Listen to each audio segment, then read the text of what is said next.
ओम शांति। आदि रत्न इस पुस्तक में आज हम पढ़ेंगे बाबा की प्यारी संतरू बच्ची। इस विषय पर दादी निर्मल शांता जी संतरी दादी के बारे में अपने अनुभव इस प्रकार बताती है। तो चलिए आज हम इसे पढ़ते हैं। लौकिक परिवार में जैसे हम सभी भाई बहनें अंग संग थे, वैसे ही एक और विशेष आत्मा थी जो भाऊ यानी दादा विश्व किशोर की युगल थी, जिसे सभी संतरी दादी के नाम से जानते हैं। वैसे तो हमारे घर में बहू के रूप में आई थी, लेकिन उनका पूरा ही पार्ट बेटी के समान था। बाबा मुझे पालू के नाम से पुकारती थी, कारण उस समय कोलकाता में एक आम आता था जिसका नाम पाली था। बाबा सिंधी भाषा में कहते थे, पाली आम मीठो, यानी पाली आम मीठा है, ऐसे ही तुम पालू बेटी हो। उसी उक्ति के अनुसार एक दूसरा फल जो बाबा को बहुत प्रिय था वह था संतरा। आप जानते हैं आज भी भारत में सबसे मीठा संतरा दार्जिलिंग का है। उसका रंग रूप बहुत सुंदर होता है। संतरी दादी का चेहरा, मीठी प्यारी बातें व सेवा के कारण बाबा हमेशा उसे संतरू बेटा कहते थे। बाबा की प्यारी संतरू बच्ची। मुझे याद है कि बहू के रूप में तो उसे बाबा के सामने कम बोलना व एकदम नहीं बोलना पड़ता था। वह सिर झुकाकर चलती थी।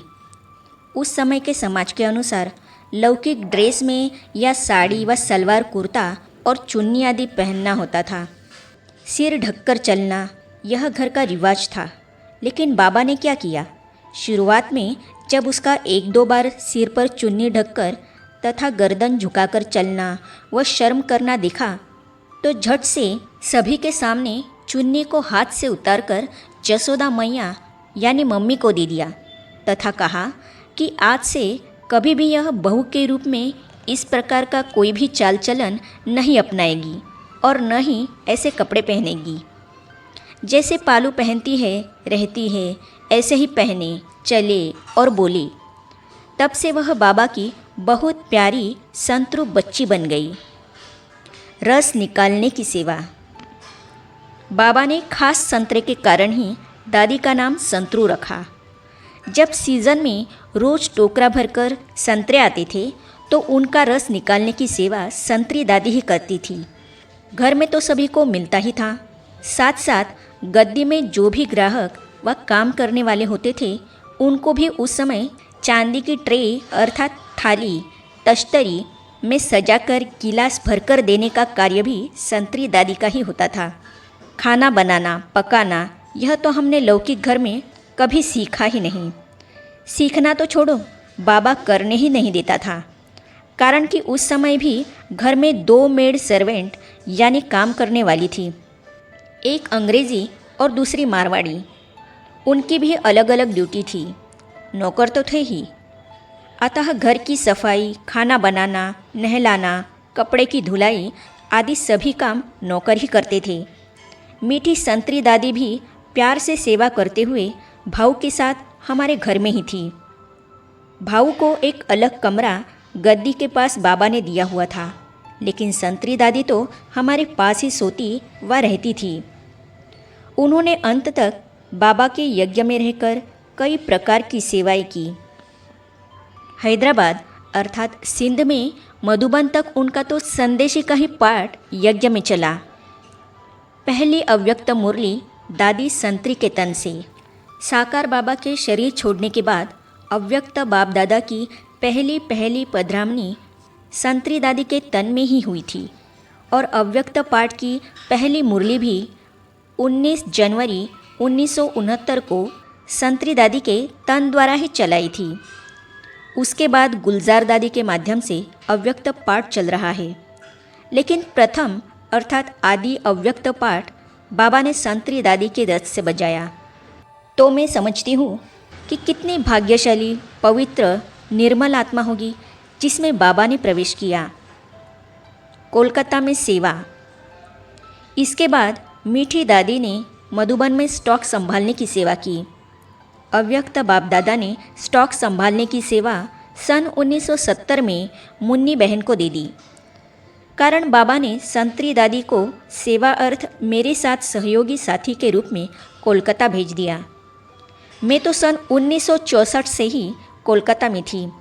सन 1990 में कोलकाता में एक बहुत बड़ा राजयोग भवन वांगूर एवेन्यू में बना। उसका हिसाब किताब, धन का लेन देन, यह सब संतरी दादी ही करती थी।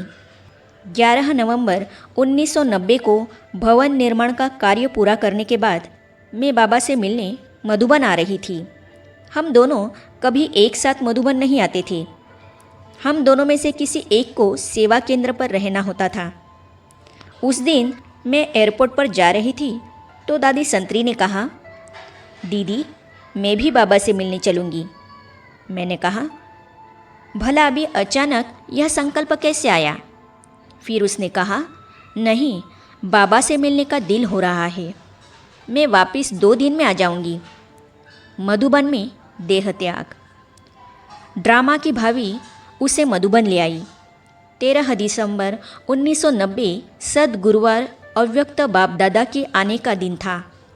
मधुबन घर में 4000 भाई बहनें आए हुए थे तथा मीठी संतरू दादी ठीक अमृत वेले 3 से 4 बजे के बीच में वतनवासी बाबा के पास सोए सोए ही पहुंच गई। फिर शाम को बाबा की पधरावनी हुई तो बाबा के संदेश का सार यही था कि संतरी बच्ची की दिल थी कि बाबा की गोदी में शरीर छोड़ूं। बच्ची का सारा कर्म बंधन चुकतू था। बच्ची ने संकल्प किया, बाबा मैं आऊँ। बाबा ने बुला लिया, तो आप सभी भी ऐसे ही शरीर छोड़ना चाहते हो ना?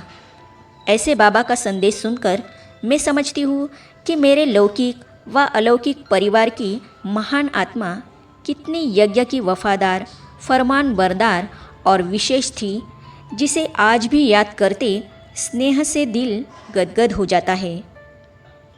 आगे हम पढ़ेंगे, बाबा ने दी मुट्ठी भरकर मिश्री और इलायची।